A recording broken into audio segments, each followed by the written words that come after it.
told you look like an angel, you probably took that as a compliment. But a closer look at the Bible reveals that maybe you should have felt insulted. Today, there's a stereotypical look that most angels have when shown in works of art or popular culture. Generally, angels are depicted as beautiful, pale-skinned humans with wings, wearing white robes, carrying a harp, and sporting a halo. But this look is far from the actual version of angels described in the Bible. Biblical angels were generally strange, frightening creatures, ranging from human lion, ox, eagle hybrids to floating wheels with eyes. Biblical angels struck fear into the hearts of anyone who witnessed them. One of the most vivid descriptions of angels in the Bible comes from the prophet Ezekiel's inaugural vision. He describes two main types of angels. The first are the cherubim, which is plural, the singular is cherub.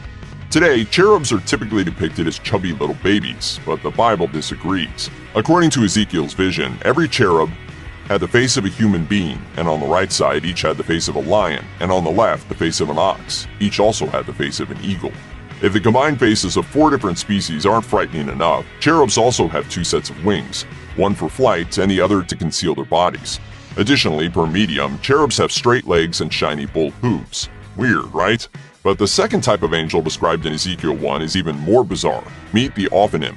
According to Medium, Ophanim comes from the Hebrew word for wheels. It's a fitting name because Ezekiel's vision suggests that some of God's angels are actually floating eye-covered wheels that sparkle like jewels.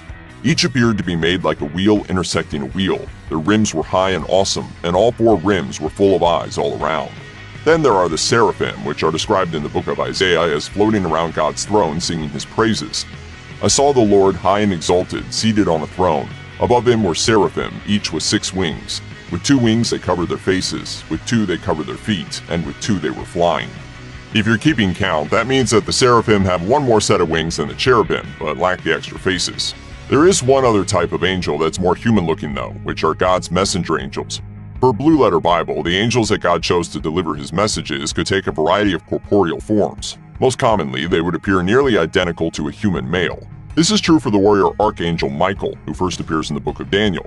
It likewise applies to the archangel Gabriel, who informed Mary that she would give birth to Jesus. In fact, this might give you the impression that the angels you see in popular culture are accurate depictions of angels as they're described in the New Testament, but not so fast. Similarly, the classic depiction of cherubim as flying babies was adopted from an ancient Italian art of carving winged babies into child sarcophagi. More modern still is the idea of angels playing the harp, which was popularized by John Milton in his 1667 epic Paradise Lost. And they said you couldn't reinvent the wheel.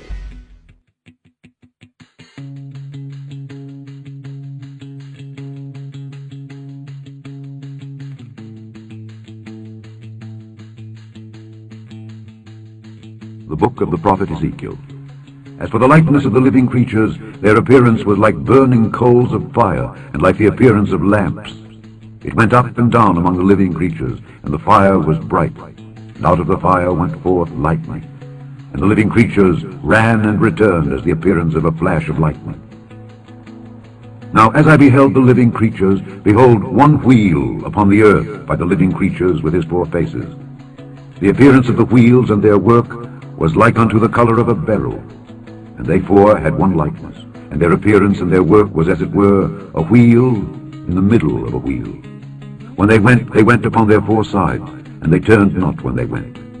As for their rings, they were so high that they were dreadful, and their rings were full of eyes round about them 4. And when the living creatures went, the wheels went by them. And when the living creatures were lifted up from the earth, the wheels were lifted up. Whithersoever the Spirit was to go, they went. Thither was their spirit to go. And the wheels were lifted up over against them, for the spirit of the living creature was in the wheels.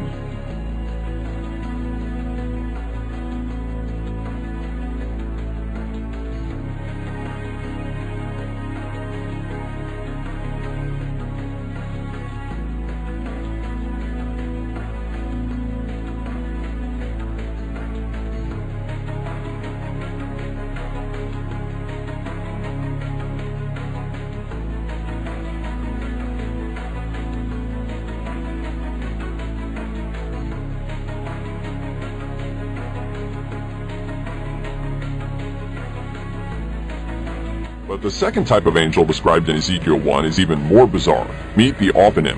According to Medium, Ophanim comes from the Hebrew word for wheels. It's a fitting name because Ezekiel's vision suggests that some of God's angels are actually floating eye-covered wheels that sparkle like jewels.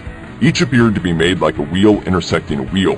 Their rims were high and awesome, and all four rims were full of eyes all around.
And the likeness of the firmament upon the heads of the living creature was as the color of the terrible crystal stretched forth over their heads above. And unto the firmament were their wings straight, the one toward the other. Every one had two which covered on this side, and every one had two which covered on that side their bodies. And when they went, I heard the noise of their wings, like the noise of great waters, as the voice of the Almighty, the voice of speech, as the noise of an host. When they stood, they let down their wings. And there was a voice from the firmament that was over their heads when they stood and had let down their wings. And above the firmament that was over their heads was the likeness of a throne, as the appearance of a sapphire stone. And upon the likeness of the throne was the likeness as the appearance of a man above upon it. And I saw as the color of amber, as the appearance of fire round about within it. From the appearance of his loins even upward, and from the appearance of his loins even downward, I saw as it were the appearance of fire, and it had brightness round about. As the appearance of the bow that is in the cloud in the day of rain, so was the appearance of the brightness round about. This was the appearance of the likeness of the glory of the Lord. And when I saw it, I fell upon my face, and I heard a voice of one that spake. The appearance of the wheels and their work was like unto the color of a beryl, and they four had one likeness, and their appearance and their work was as it were a wheel in the middle of a wheel.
The appearance of the wheels and their work was like unto the color of a beryl, and they four had one likeness, and their appearance and their work was as it were a wheel in the middle of a wheel.